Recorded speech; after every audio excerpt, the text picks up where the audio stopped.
I think the climate change debate will heat up pretty soon because other countries are watching the US while there's a guy here. In fact, this whole idea of the global warming, I'm glad that's over, gone, done, we won, you lost, get a life. Now, Wait a minute. That's Mr. Inhofe, and he's a politician. He was talking here on the Environment Public Works Committee, and what he succeeded in, basically, it's not what he pretends here to have succeeded in.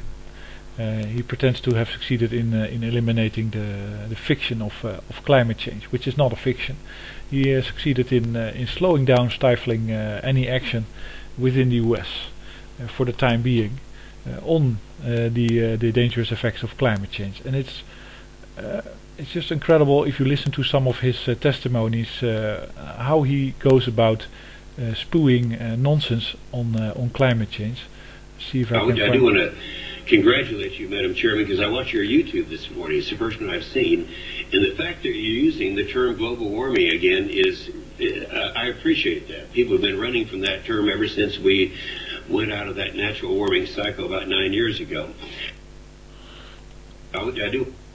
Natural warming cycle ended 9 years ago. He basically he constantly refers to people that are aware of climate change and think it's real and that we should take action as climate alarmists, and to himself as a skeptic, because a skeptic is somebody that can oppose something without immediately disqualifying himself outright, because you can always be skeptical. But skepticism should be motivated by some kind of argument, some kind of basis, fundamental basis. What this guy basically does is constantly polluting the discussion, and he's succeeding. It's really horrible.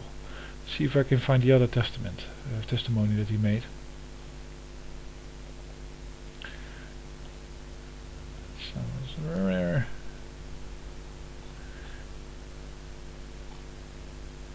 See. Next month, Madam President, thousands of UN delegates from all over some 190 nations, members of the press, eco-activists from around the world, will descend upon Copenhagen as a part of the United Nations Conference on Global Warming. Yeah, even before it begins, the United Nations Conference is being called a disaster. Just this morning, the Telegraph, that's the UK newspaper.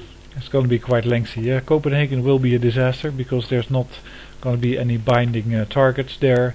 It's going to be a legitimation of carbon cap and trade mechanisms that will enrich the speculative banks, and that are not a very good idea, because it doesn't really work, to reduce emissions if you assign emissions to clean energy projects.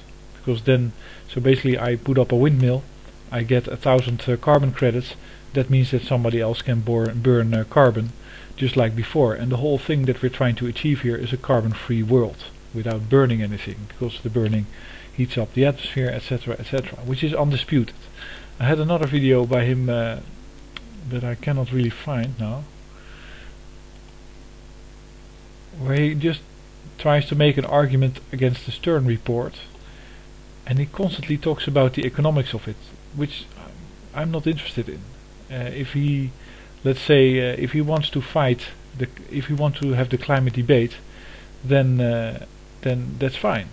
But then he has to come up with facts, and of course he cannot do that, because there's a consensus within the scientific community that he's not. And all the people that he mentions in his talk, which I really have to find actually, but are people that are since being discredited as being either sold or just being cherry picking data, which you can, it's like if you're a climate change action proponent, then you're accused of cherry picking, and if you're objecting it, then suddenly you would not be a cherry picking scientist. Of course, that's especially when you are.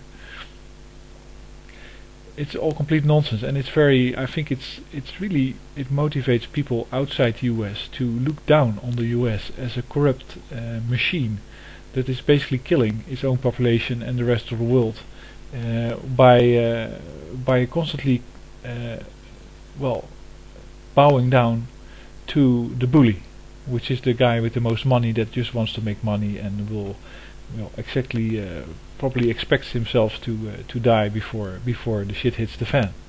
And it will hit the fan because if we go on at the current rate, we'll have 6 degrees centigrade increase in the temperatures globally on average, which will simply means that the soil will dry up and dry out in lots of areas, which means that you cannot grow anything there. It will be a dust bowl, and you can be a climate skeptic, but then you're not really in touch with reality.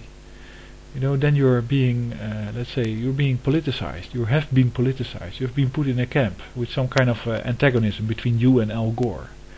Well, what has Al Gore any done wrong to you, ever?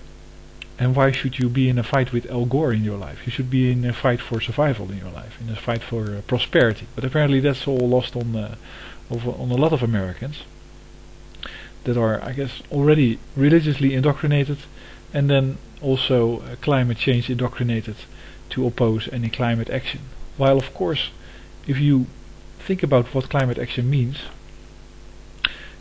it means that you have more things that grow around you, that you have a better environment, that the way that you go about your business doesn't pollute the air as it does right now. And you can see that it's increasing the pollution because America is now offered the sour crude oil. And there's a distinction. You have sweet crude oil and you have sour, and the sweet was preferred because it doesn't contain sulfur as much as the sour, and it was preferred because it then prevents acid rain.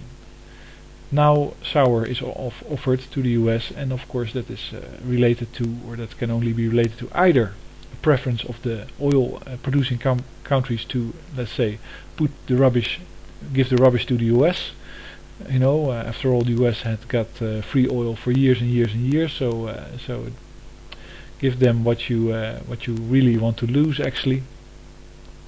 Or it means that there's no sweet oil anymore, which is possible because there's peak oil, and it will mean that lots of forests will undergo renewed acid rain increases, because that problem was not solved in any other way than by burning different types of oil.